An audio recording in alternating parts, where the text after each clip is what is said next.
Votel. I will turn it over to him to introduce everyone. Well, hello everybody. Welcome back from lunch. We saved some of the very best for right after lunch to make sure we all stay awake after all that wonderful chow that we had. So I want to just take a minute and acknowledge some special guests that we have off to the side here that aren't participating in the rest of the symposium.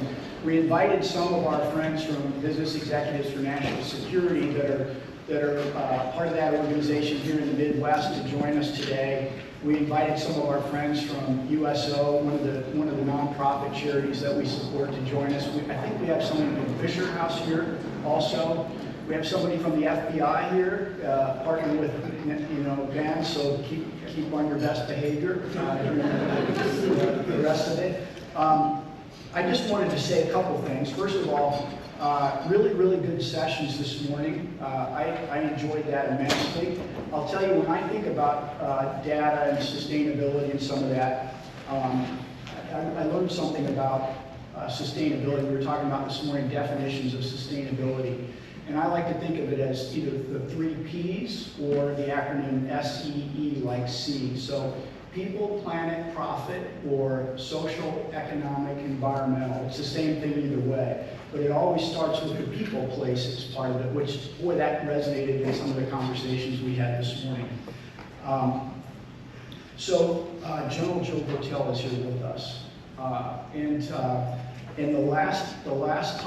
first and last time I saw a session like this was when we were at the 40th anniversary of BENS founding last year, and General Votel was on stage just like this with President Bush, and General Votel was interviewing President Bush, and President Bush was fabulous, and he said to General Votel, "Now remember, Joe, I'm the funny guy up here, and you're the straight man." Is kind of how he put it. But oh my gosh, that was fabulous. And so we're just going to have what we're going to call a fireside chat today, and talk back and forth really around leadership and national security, 2 subjects that General Votel knows all about.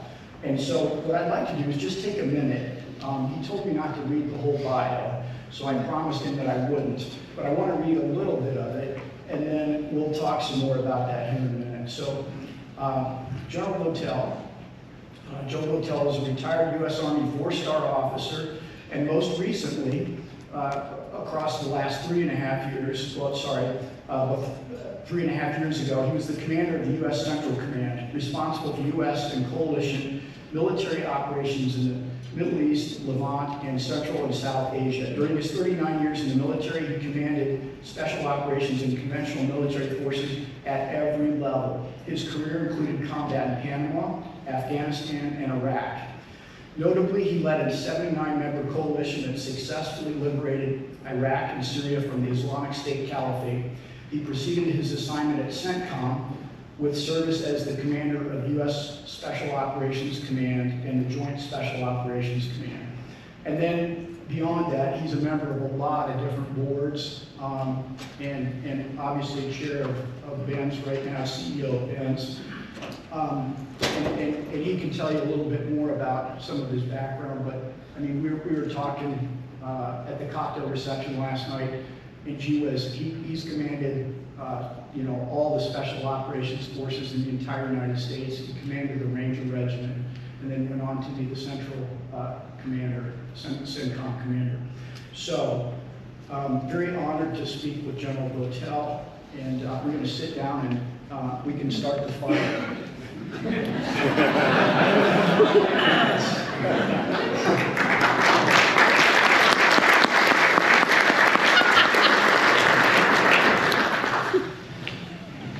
Let's see if this works. So, sir, Business Executives for National Security is a fabulous organization that I personally had the opportunity to participate in over the last several years, and gone on a lot of trips and talked about a lot of things.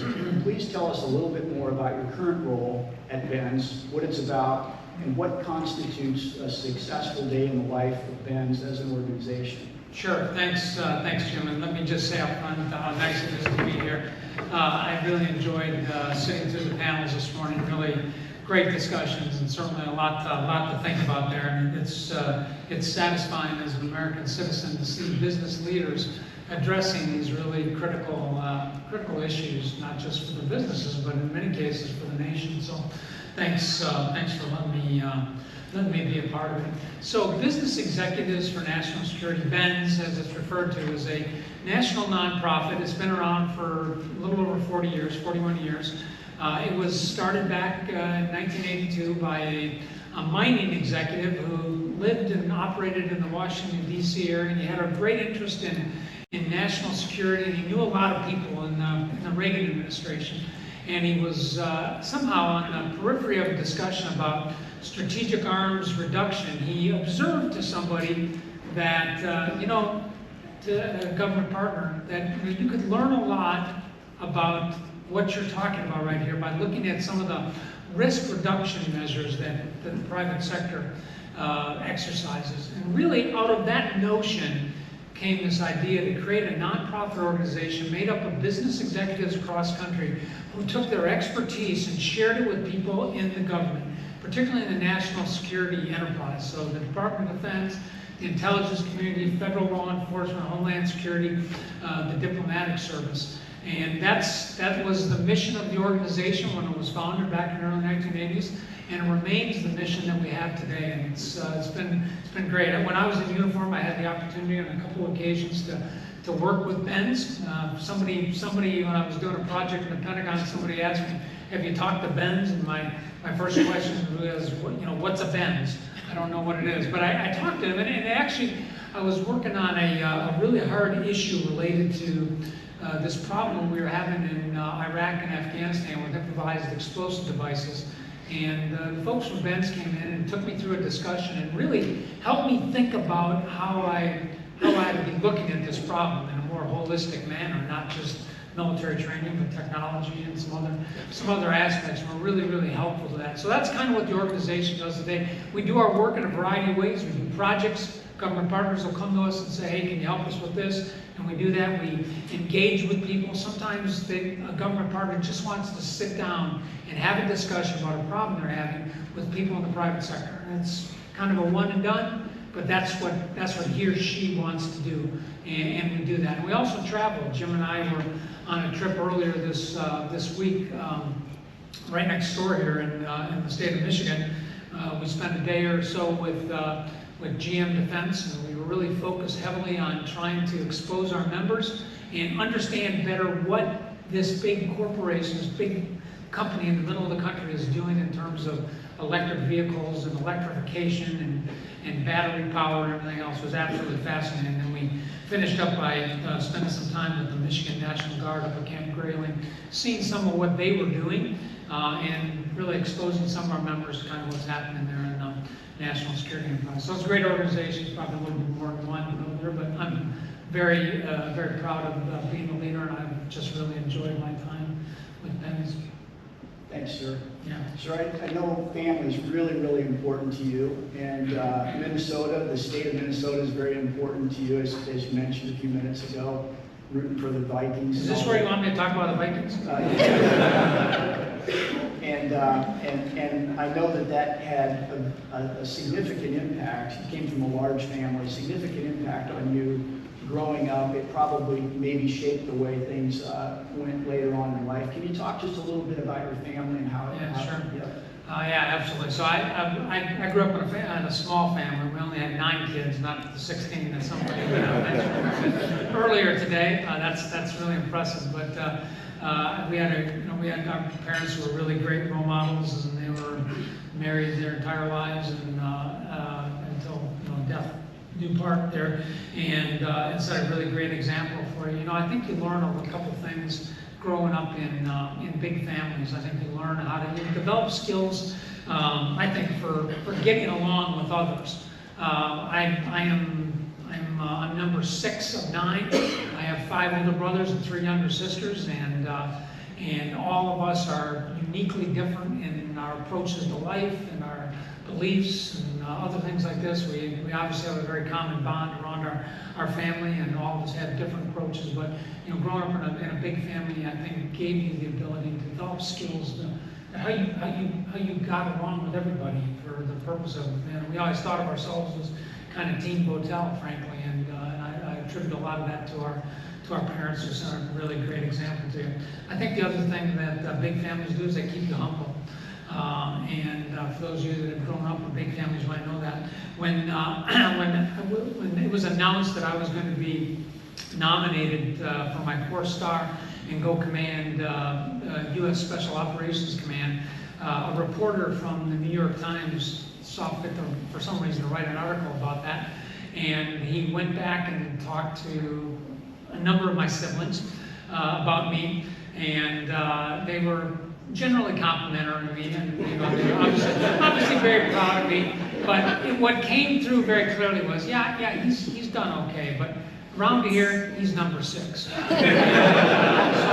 families have a way of doing that. I mean, they're mildly impressed that I made it to 4 stars, but I'm often reminded by at least one of my brothers, hey, it took you 34 years. What took you so long? So I think big families do that for you, and it really, I think, kept me very well grounded. Sir, you've served in the Army and now in the national security realm for well over 40 years. And I just for fun, I was going back researching, thinking about how many different presidents you served under since you were commissioned in 1980. So there was Carter, Reagan, H.W. Bush, President Clinton, President W. Bush, Obama, Trump, and now while you're out of uniform, President Biden. And last year you had a chance to interview former President George W. Bush, as I mentioned a few minutes ago, at the 40th anniversary of BENS. So when you reflect on your time, probably more in the 4-star capacity, working closely with and briefing some of these presidents and so on, are there lessons that maybe you took away from that, examples of sort of days where great leadership prevailed, and things that maybe made you particularly proud to be a citizen of the United States? Yeah, there sure are, and I appreciate you highlighting the interview we did with George W. Bush. Interview is a loose term here. I was clearly not in control of the stage that night, and I really was the straight man for him, and he was very clear that was my role. But it was an enjoyable opportunity to talk to somebody at that level with that level of experience and the things that he'd been through. But yeah, to your question, I think there are. I mean, in my experience, particularly as a general officer, I had interactions with President Bush, George W. Bush, President Obama, a lot with him, and then for the first 2 years of the Trump administration with President Trump. And to your question, let me just share 3 quick stories, one about each of them, to demonstrate a quality that I think was really important. I think everyone can remember what happened under President Bush's watch. And you probably remember back in the days after 9/11 when President Bush visited Ground Zero and met with first responders there and members of the fire department, New York Fire Department, and a variety of other officials there, and then addressed the crowd, but really addressed the nation with a megaphone upon a pile of rubble from the World Trade Center. So, what you learn out of watching something like that is that the importance of a leader, in particular a leader at that particular level, is you've got to be able to rally people. You've got to be able to, I think, rise above the situation that you find yourself in and provide motivation and provide hope for people. And I think President Bush found his voice that day. And for those of you that can remember back to the days after 9/11 and how we felt about ourselves as a nation, as a people, and our role in the world, I think he did that. And I think that, to me, that's a very admirable quality of a president. President Obama, and I had quite a bit of interaction with him because he was kind of in the sweet spot there when I was doing a lot of interacting with the national security process. But I think to your question, what makes me most proud is is making hard decisions. President Obama made the decision on intelligence that was provided to him that was really, for purposes of our discussion, it was slightly over 50% level of confidence to launch a raid to go kill bin Laden. He did that. He did that. He had confidence in the people that were working for them. He made a decision in an election year, by the way, to do this, and he was extraordinarily successful with it. And I think what you learn out of that is that you know, leaders, strategic leaders, presidents have to make hard decisions. You have to follow through with your convictions. You have to be willing to accept the risk that goes along with that. And I believe that President Obama was ready to take that on in that particular case. Now, it was an extraordinary moment. I think everyone can think about what happened on that Sunday evening, you know, about 11 o'clock or whatever time it was in the time zone you were. And the president comes on and says, yes, we killed bin Laden. I mean, what a proud moment that is, largely because he took the risk and made the hard decision to actually do that. You know, with President Trump, one of the, I'll take you one situation here. In 2017, just a few months after he was in office, the Syrian President Assad launched a chemical attack against some of his own people. And I think you all can appreciate that, you know, we've had a little bit of a tortured discussion, political discussion in our country about red lines and all kinds of stuff like that. But and I would happen to be the CENTCOM commander by then, so it was my responsibility to respond to that. And we got immediate direction on that. And I know we went through some very rapid planning to identify some targets and how we would strike back, and briefed that all the way up to the Secretary of Defense, Secretary Mattis at the time. And one of the last things that I told Secretary Mattis after we had briefed him on a plan to do this, and we thought we were actually going to do something, was that I said, hey, I need 6 hours.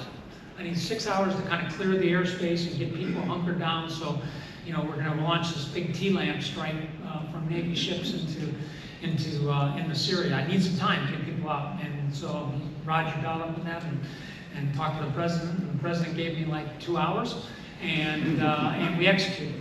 So the point here is that leaders have to take action. And you have to act. You have to do things. And to me, that's, you know, it's important for leaders at the levels that all of us are at here, but it certainly is important for leaders at that particular level to take action. You know, as a guy who grew up in the Army, there was an Army officer that I had great reverence for, a guy by the name of Gary Luck. Very, very prominent guy in the special operations community and the conventional forces. But he used to always say, hey, H hour comes. That was his quote, H hour comes. Now what that means, H hour is the time an operation starts. And what he was always telling us was, hey, eventually you have to execute. Planning's done, preparation's done, now you got to execute, you got to take action.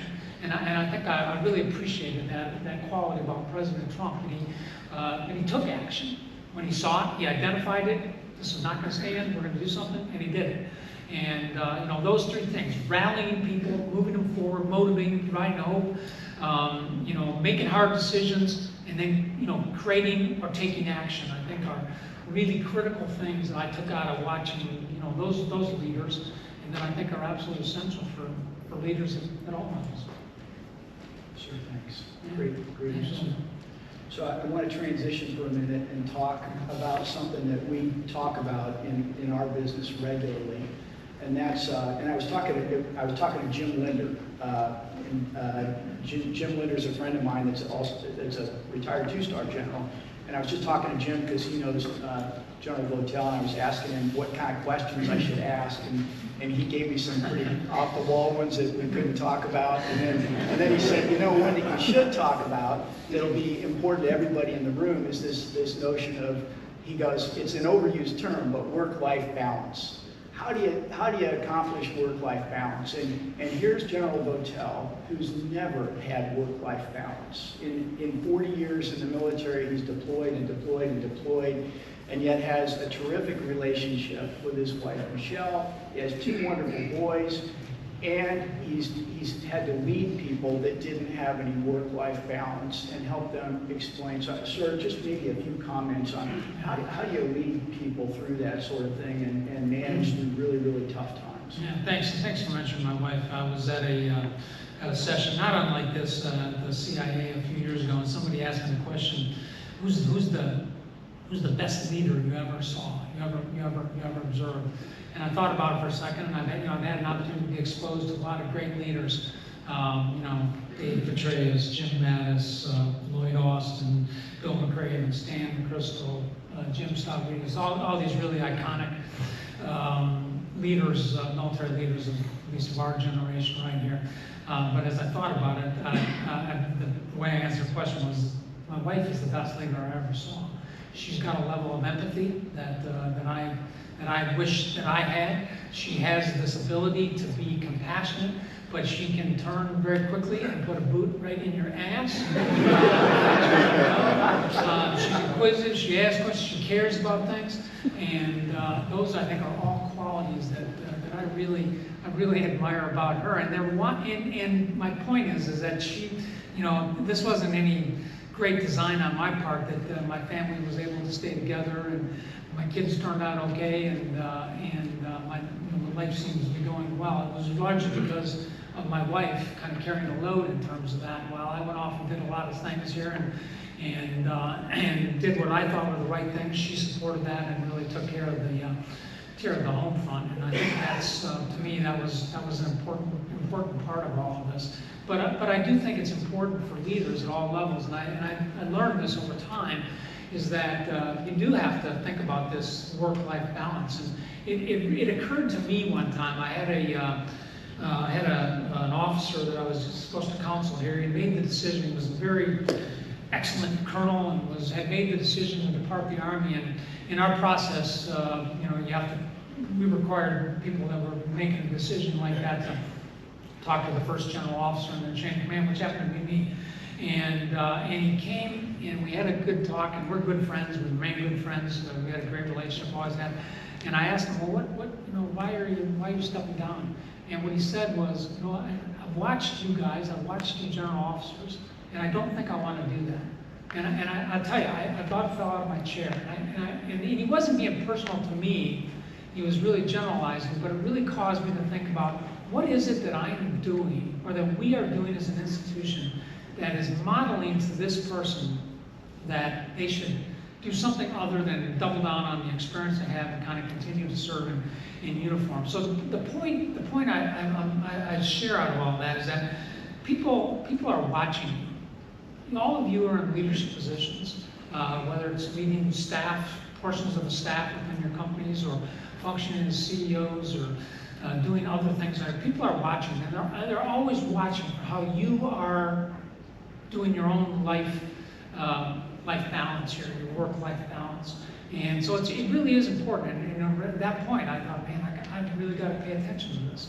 I got to demonstrate that you can be professional, you can do what you got to do here, but you can also have something else on the side. And so, I think the most important ingredient in this is being cognizant of it, of being aware that people are watching. Your subordinates watching. I had young officers, people that were, list of people that were watching me, trying to figure out how do you balance this. I love what I'm doing, and in many ways, the military, you have these competing value systems. You have people that really want to serve their nation and do all the things you're supposed to do, but you also have people that want to have families, they want to have roots, they want to raise great kids, they want to be involved in their communities. These two things oftentimes are competing values, and it's important. It was really important, I think, for military leaders to appreciate that, and to make sure that in how you conducted yourselves and how you led organizations, that you kind of brought that to the forefront and provided those opportunities to help, kind of create an opportunity for balance. Thanks. So, sir, you've done some remarkably wonderful things as the CEO of BENS. One of the many things that you've done over the last several years, you hosted a podcast called 5 Questions with the CEO, where you interview private sector executives who are also BENS members, and you talk with them about business and especially about service, leadership, success, and even failure. And I wondered if you could share with the audience sort of some of the salient points you learned from these conversations, and perhaps, a time or so when you were especially moved by the discussion. Yeah, thanks. It's great. So, 5 questions with the CEO. It's advertised as 5 questions. It usually ends up being about 8 or 9, or maybe even more, because they're really interesting. We try to keep it really tight. Most of these interviews are 20 minutes or less. I would encourage you to take a look at them on our website. So the most important thing I learned out of all of those, we've done almost 30 episodes of that now. The most important thing that I've learned out of that is that sometimes, particularly as a military officer, we have a tendency to think that leadership is always cloaked in a uniform, and that this is the only place where leadership exists. But what I learned out of that is that, frankly, our members, business people in general, are really good leaders, and they think about the same things that people in uniform do. They think about their people, they think about their mission, they think about doing things right. And this, to me, was really important, and it was also very satisfying to hear that as an American citizen. Just these business people that have had an opportunity to talk about it, and again, there's a number of podcasts out there. There's some really great lessons that come out of that. We had a talk with a relatively young entrepreneur here who laid a bunch of money out, put everything on the risk with another partner to start a company, and then just a few months into it, or as they were starting to get going, the other partner passed away unexpectedly, and so he took me through a really interesting discussion of how he dealt with personal loss at that point, but then also this responsibility to kind of keep moving forward, because he had employees, he had a mission, he had work he had to do, and it was really, really interesting. So these are real human leadership issues right here that many of you, of course, are dealing. One of the more interesting ones was a California executive who frequently goes to Burning Man. Everybody know what Burning Man is? Okay. Yeah, I was fascinated by this. By the way, for the record, I've never been to Burning Man, although I would like to go. But he goes to it, and we had a discussion about the leadership lessons of Burning Man. And it was actually pretty fascinating because he goes with the group, and he's been going a number of years, so he's a little bit in the hierarchy of the group. But he talks about this idea of owning your own verticals. That everybody is responsible for something, and you have to own it from top to bottom, whether it's power or whether it's food or whether it's energy or other things that are needed for one of these camps out there. It was absolutely fascinating, just very unique insights. And as I sat there and listened to him, we were not talking about Burning Man.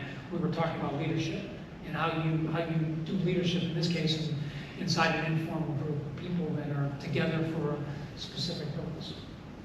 Sir, Yeah. I'd like to kind of ask the inverse of that a little bit. So I remember back when I was a young officer and I was thinking about leaving the military to get into business. I often thought to myself, geez, I wonder how this all works.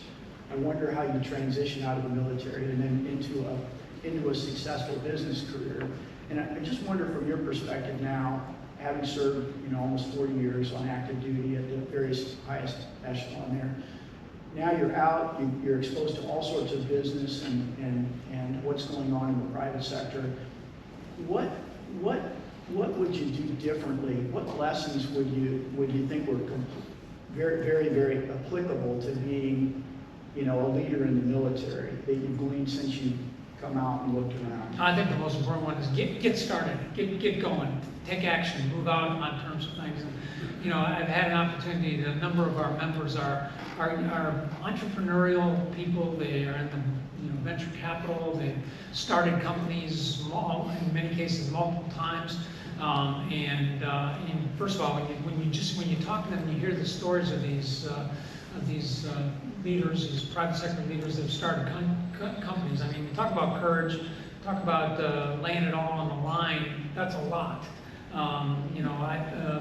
As I've kind of observed the people, I've had to develop and defend a budget, but I never had to deliver a profit and loss statement. I always had the United States Congress that I was always, going to come through for us and give us what we needed. But many of these private sector startups, this takes a lot. This takes a lot of courage in terms of that.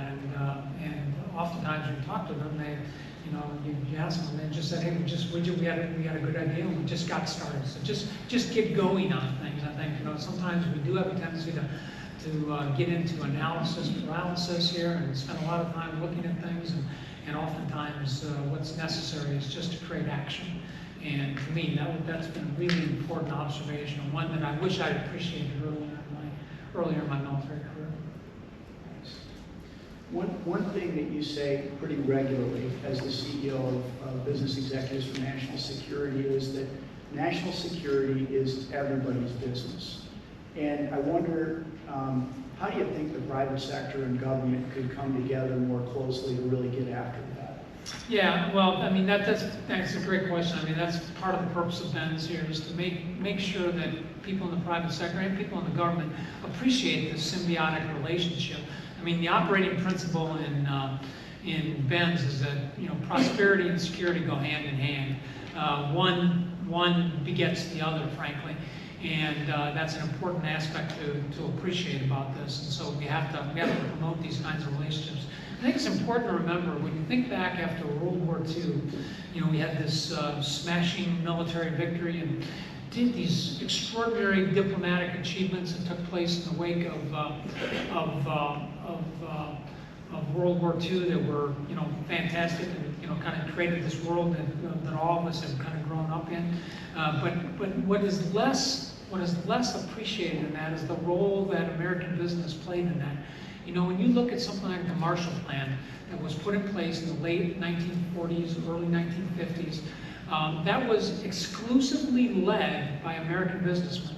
This wasn't some guy like me in a military uniform now wearing a suit going over and doing this. This was the CEOs of major American corporations that stepped aside from their private sector jobs, went to Germany, went to Japan, and led efforts to basically reconstruct the infrastructure of our former adversaries and bring them into the world economy. And think about the impact of that long term now. Think about what that's meant through the Cold War, all through this time.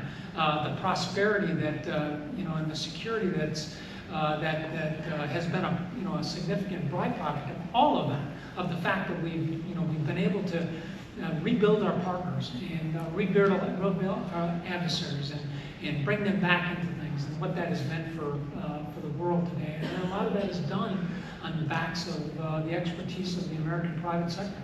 And American business executives have stepped forward at that particular time. So it's very, very critical, and it's more critical right now than at any time. You know, when we look at an adversary like China, I mean, I'm sure everyone has their own viewpoints on it. I'll share mine. My viewpoint is that China is working their own replacement theory, and the people they're trying to replace are us, frankly, as the global leaders. And with that, trying to replace all the norms and systems and other things that have been in place for 7 or 8 decades that have, for better or worse, served the world pretty well. So if we're okay with that, well, we're kind of on the path to that then. So now we do have to confront this idea of competitiveness, and this, and competitiveness isn't just a function of the military. It's not just an important function of it is our diplomatic and informational assets, but also a critical component of it is our economic and commercial aspects of it. So business has to be extraordinarily integrated into our approaches. That's why some of these important things we're doing, like with the CHIPS Act and other things like that, are so critical. They're in some office in the Pentagon that's saying, okay, good, let's get on with the chips here. That ain't gonna happen. We have to go to the private sector. That's where that has to happen. So these partnerships are absolutely critical to this. We can never allow this idea to think that we can just do something with the military or some part of our government without involving the whole of the population. It's absolutely critical to us. So, sir, this is kind of a two-part question. And the first part, I mentioned when I was reading through your bio that you commanded the Ranger Regiment, U.S. Special Operations Command, and U.S. CENTCOM. And to me, that sort of means something. But to people in the audience that maybe are civilians and haven't served in the military, they may not understand sort of the scope of what that entails. And I think it'd be fun just to share with them a little bit about what each of those units is all about, and then I got another follow-up question. Sure. Yeah. No, I had some great opportunities here, and worked with some great people who provided me great opportunities. And I'll just touch briefly on those three organizations. The Ranger Regiment, of course, is this very elite light infantry based organization made up of U.S. Army Rangers, and they are primarily a quick response strike and raiding force that is trained to a very fine edge and is very responsive to the nation's needs. And so when you think about something like Grenada or Panama, or any of these initial response kind of things, even right after 9/11, we were among the first organizations, along with our Green Beret partners, brothers to the north, to go into Afghanistan. So it's a very high readiness organization, very tactical. But it has as its motto, Rangers Lead the Way, which is kind of a motto that came from D-Day and landings on June 6th, where they kind of led the way off the beach. But the organization has taken on that motto as its culture. So it really functions as an organization that is testing, trying, developing new techniques, new approaches to things that really are being exported across the Army, and by extension, bringing everybody up, raising all boats here in terms of this. And so it's a great opportunity. U.S. Special Operations Command is one of our 10 4-star combatant commands, and in that case, I was responsible for all of our special operations forces around the world. That would be, not just Army Green Berets and Rangers and special aviators and civil affairs and PSYOPs, but also the Navy SEALs, Air Force Air Commandos, and Marine Corps Raiders, and all fit underneath that, inclusive of our really high-end counterterrorism organizations. And in that case, I had kind of these service-like responsibilities where I was about training, equipping, manning, organizing them, but also was very much involved in the operational employment of them, and in advising other commanders and our national leadership on how to best use them. And then for CENTCOM, this was, again, one of these 10 commands. In this case, responsible for military operations in this area that we call, the Middle East, the Levant, Central and South Asia. So think Egypt, Pakistan, Kazakhstan, and Yemen, and all the badness. It's not a very happy place, by the way. Although it's culturally rich and wonderful people there, it's deeply troubled, and it's been a place where we've had a lot of our combat operations and contingencies over the last 30-plus years. And so my responsibility was for all of our joint military activities, so Army, Navy, Air Force, Marines, Coast Guard as well in that particular operation. Really a fantastic assignment, and of course spent a lot of time in the region with that, but just really an extraordinarily interesting area, and just really enjoyed the opportunity to work with our forces over there and our diplomats and others. So sure, that really sets the stage for a good follow-up question. And this is really about how do you think conflicts are shaping up in the world right now? And particularly, we've got things going on with Russia and Ukraine, we've got China and Taiwan, we've got other hot spots. Could we be more aggressive with sort of our relationship building in certain areas of the world that would help us work our way through that? I think we can. I think we should be. My viewpoint on this is we are the United States. We can do more than one thing at a time. We have a lot of wherewithal. As taxpayers, you provide about $850 billion a year here to sustain our military, and we should be able to secure the nation, and we should be able to secure our interests for that amount of money. And so we have to be good stewards of the resources that we have, but we also have to develop relationships around the world. We can't just be so focused on China or so focused on Russia that we do that to the exclusion of others. So you think of an area like we just talked about, the Middle East. Today at the height of it, when I was the commander at CENTCOM, we probably had just under 90,000 troops on the ground. Today, you're about a quarter of that, and perhaps less, where we are. So we certainly don't have as many troops on the ground, but it doesn't mean that our interests there, our national interests, aren't just as important. It's really important to recognize that 40% of world commerce goes through the three straits of the Middle East: the Suez Canal, the Bab el-Mandeb, and the Straits of Hormuz. And many of our partners, the Japanese, the Koreans, a number of our South Asian partners here, are very dependent upon oil coming out of the Middle East. So we may not be as dependent upon it, but our partners, people that we're relying on, actually are. So, you know, it matters. And by the way, in an area like the Middle East, you know, it's in our interest to try to ensure that instability there doesn't seep out and go into other areas. Many of you can just think back to the 2013, 2014 timeframe when you saw refugees leaving Syria, going overland and by sea to get to Europe. And what that did, that literally tore Europe apart and caused some very significant issues in our country. So problems in this region don't stay there. That's my point. We have to be able to look after our interests. It doesn't mean we have to have tens of thousands of troops on the ground. What we do have to have is really good partnerships. We have to put the effort into developing these partnerships. This to me is kind of the secret weapon of the United States. It is our relationships and our partnerships that we have out there. And it's always important for us to make sure that our list of allies and friends and partners is always much, much longer than Russia's, China's, Iran's, you know, North Korea's, any of these cats that we're dealing with out there. And so I do think there's a lot. There's obviously a lot going on out there. You all are watching what's happening in Ukraine. You know, again, I don't have any other unique information other than what you all see on a regular basis or is available in the public space here. To me, this is something that's going to go on for a while, and we are going to have to be persistent in terms of this. And I think it is important that we persist in helping the Ukrainians to overcome this. Eventually, I think everyone agrees that this will get to a negotiated state at some particular point. It's not there right now, and I think we have to help Mr. Zelensky and the Ukrainians get to a point where they can get to the negotiating table and be in a position of strength. I'm not sure they are at this particular point, although they've done a great job to date.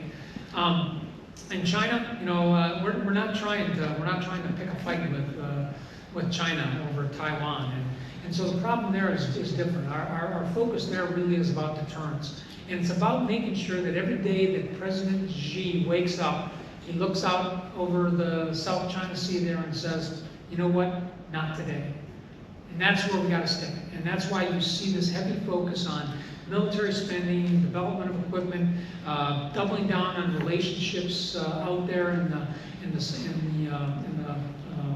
Asia Pacific there, to make sure that we can maintain our influence and by extension a level of deterrence right there that keeps things kind of where they are today, and keeps a doubt in President Xi's mind that he can step across and do that.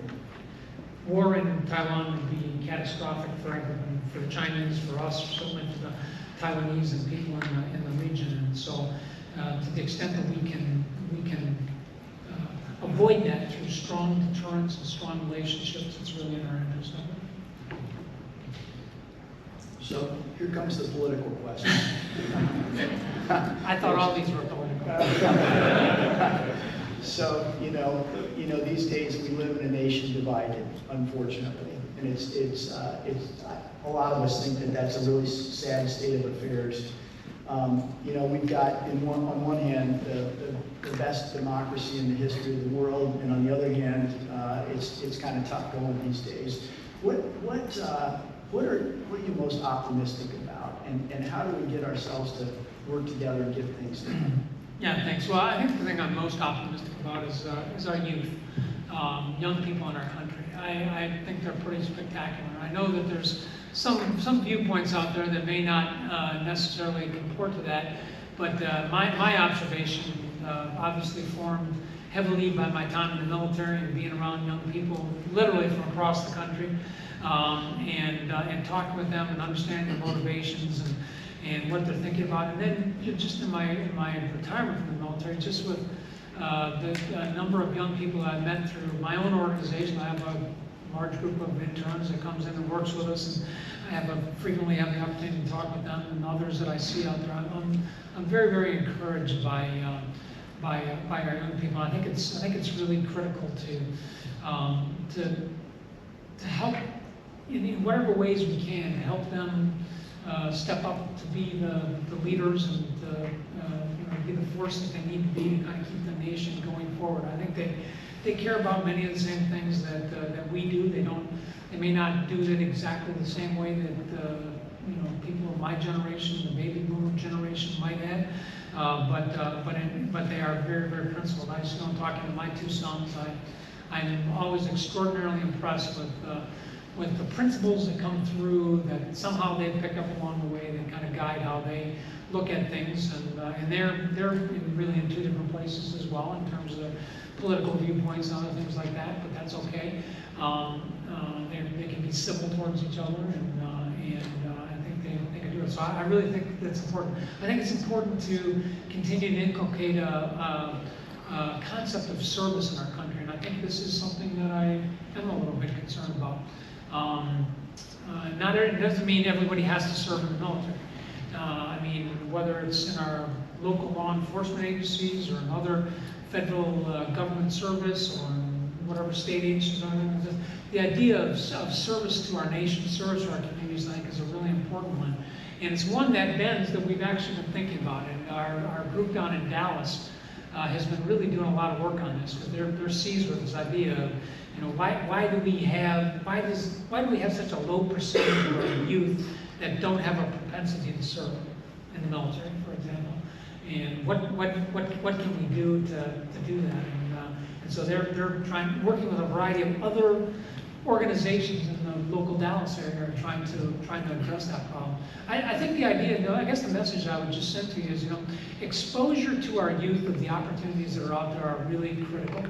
I just think about myself. I was a kid that grew up in St. Paul, Minnesota, and not a particularly military family. I had some brothers that served, uncles, others that served along the line, and so we knew about that, but we definitely were not a military family.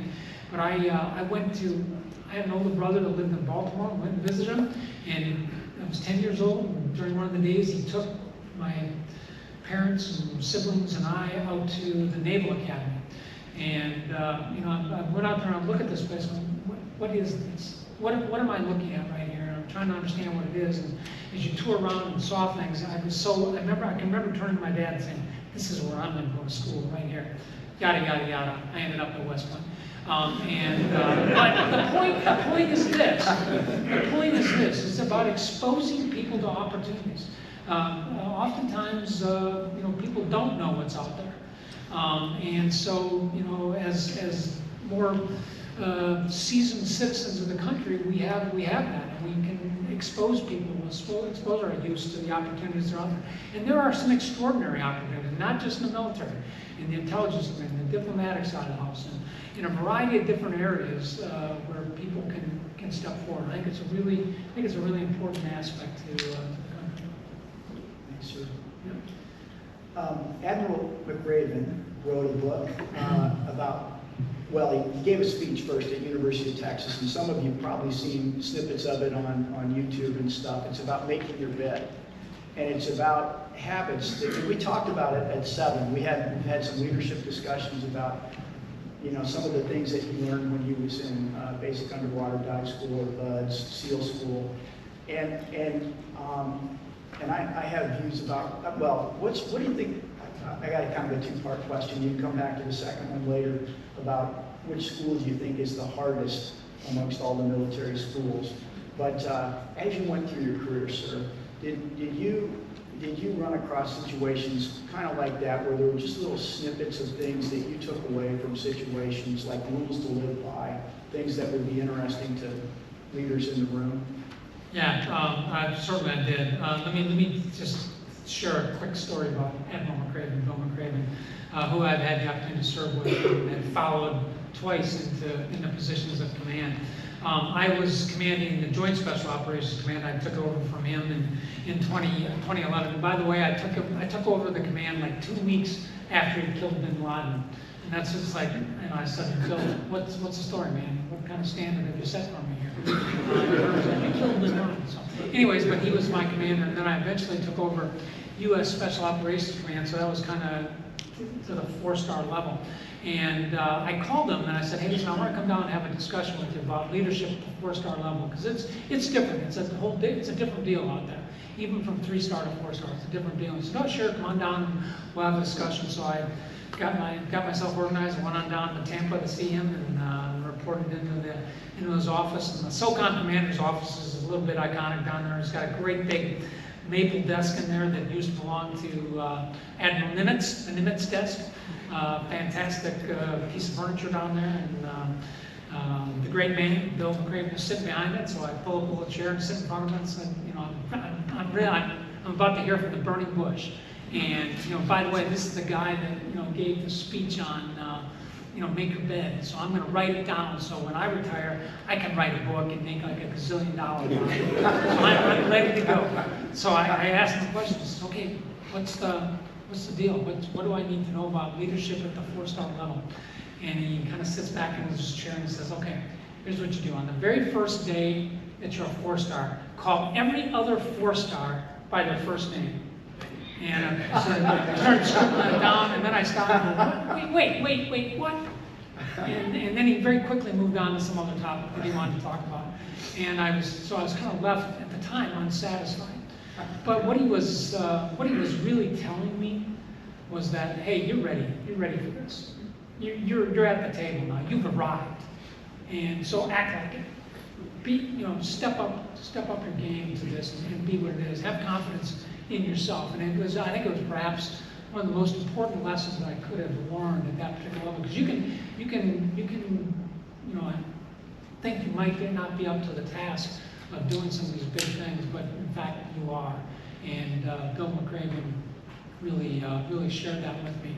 And it was a really critical lesson, one that I'm very, very grateful to him for to this very day. But I think throughout my career, I mean, there are lots of opportunities. On the very worst day of my military career, which we just celebrated the 12th anniversary of, August 5, 6, 2011, I was commander of a CT task force in Afghanistan. We were conducting a series of raid operations against the Taliban. We were operating in a place called the Tangi Valley. For those of you that have served in Afghanistan, you might appreciate just how bad that area is.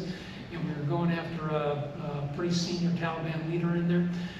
We had an assault force of Navy SEALs going in there aboard a U.S. Army Chinook helicopter. And as they were inbound to the objective, they were engaged effectively by a pair of RPGs, rocket-propelled grenades, and a helicopter was shot down. And in one fell swoop, lost 37 people, just like that. And of course, it's devastating when something like that happens. But what are you going to do now? How do you get yourself out of something like this? And what helped us with this was relationships that we had with other organizations, and the trust that we had built as an organization, as individuals, with others that were there with us, that we could count on, that helped us get out of that situation. Within just a little while after that, we had Army Rangers on the ground that moved over and secured the site in enemy-held territory. My friend Dan Allen, who later became the Vice Chief of Staff, was the division commander. And he dispatched a whole bunch of vehicles and other things down there to help. Several other commanders made helicopters and resources available to us so we could get people down there, we could recover our fallen and get them out, and we were able to, take care of our people. And the Air Force, God bless them, came in and got very serious about targeting the people that did this to us. And I'm very proud to tell you that 72 hours later they were off the face of the earth. So I think there's the importance of relationships, the importance of trust, the importance of leaning into hard situations and working your way through it, and not trying to do it by yourself, but using those around you and these partners that you have out here was a really critical asset. So you don't have to do things by yourself. People want to help you. They're there for you. That's the whole idea. To me, this concept of teamwork and trust is absolutely essential in that. And all the investments that I've made in talking to people, everything came together that night for me, and I was so glad that I did. Thanks for sharing that, sir. So you've had just a fabulous career, and I'll tell you, one of the main reasons I'm part of Business Executives for National Security is because of you and your leadership. It's just absolutely phenomenal to be part of that organization. I wonder, as you transition out of that, of course, you're on a lot of other boards and are involved in a lot of not-for-profit things, and you got the Vikings going on in the background, and there's fishing over in Minnesota and all that. But I wonder, would you ever think about writing a book? I'd buy it. And would you ever think about running for office? Because a lot of us would vote for you. Maybe? No. So the idea of writing a book, I think, is, it's certainly something out there, and I just want to make sure I have something to say or something snazzy to share with some folks, and maybe we'll do something like that down the line. I've still got a lot of gas in the tank here, so as my wife often reminds me, marriage is for love and not for lunch. And so I have to keep busy and keep doing things out there. I think it would be a murder-suicide at my house. I'm not sure which one I would be. So anyways, you gotta stay busy. And, so there's lots of good stuff out there, and I look forward to that. I have a lot of respect for people that run for public office, and I had a chance, when I was at a little county fair over the weekend, to talk to my local state senator and talk with them. And again, I just kind of thanked him for what he is doing on a day-to-day basis to try to do that. I think it takes a special people to step into that. There's a real need for that. I'm not sure I have the aptitude for it. But I respect the idea of doing that, and I hope that I'm actually very encouraged. We do interact with, in our role at BENS, with members of Congress, and you can say a lot about it, but deep down inside Congress, there's a lot of younger members, especially people that have served in the U.S. government, whether it's been the intelligence community or federal law enforcement or in the military, and I think they're pretty good people. And they're going to try to do the right thing, and in the end, we're going to be okay because of people like that. It's important to encourage people to do that, just not me. So, sorry. Well, sir, thanks. I just want to extend a special thank you to you for, good gracious, spending the better part of a day and a half with us, and you came in last evening, you spent some time getting to know us in the room, and then spent the morning with us, listening to us talk shop about what we're doing inside our industry.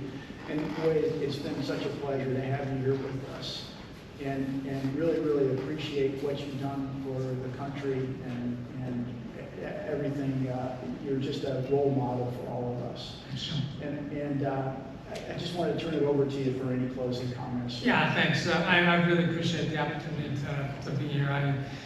It's been an honor to be around you and listen to the things you're talking about, and I appreciate the culture that you've created here, Jim, you and your organization, with all of your clients and partners and suppliers and everything else out there. It's very, very satisfying to see, I think, as an American citizen, that this takes place, and it's good to see. I wouldn't suppose to provide any of you advice. I would just share a couple of final thoughts with you.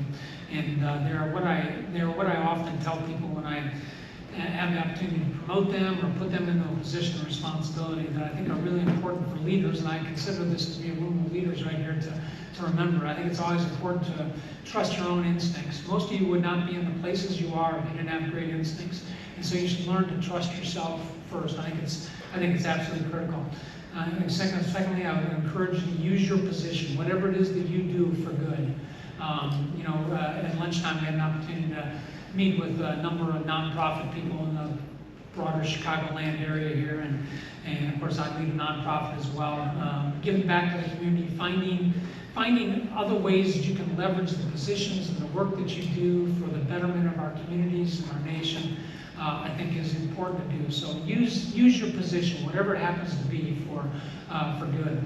Don't forget to take care of yourselves, and don't forget that the people that are working for you are looking to you for an example of how you are balancing your work life and your personal life. And whether you know it or not, people may never ever tell you that, but they're looking for examples out there. So try to be a good role model in terms of that. And then the final thing I always tell people is be a happy leader. And when I tell people that, they always kind of look at me like, what kind of liberal, whatever is that? But my point is this, is that people in leadership positions have a responsibility to make whatever it is that they are doing and the people that are going along with them, to make that a positive and a rewarding experience. Whether it's working here at Sevan or at any of the companies represented here, or serving in a federal law enforcement agency, or whatever it happens you do. Leaders have the responsibility to do that. I think you do that by being a satisfied and happy leader and making the experience positive, having fun along the way, doing a golf tournament, for example, along with doing the hard work of running businesses is a good example. I think it's really important. We need positive leadership in our country today, now more than ever, and that needs to come from the private sector as well as from the government. So I encourage all of you to do that. Jim, thanks so much, and thanks for all of you.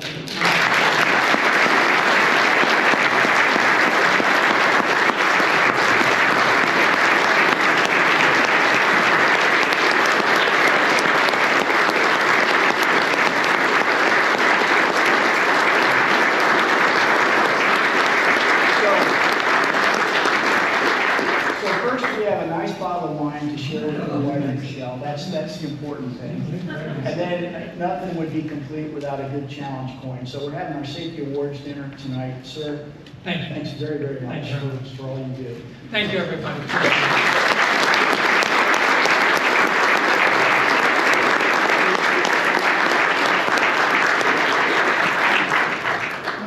Thank you again, Jim. Thank you, General Votel.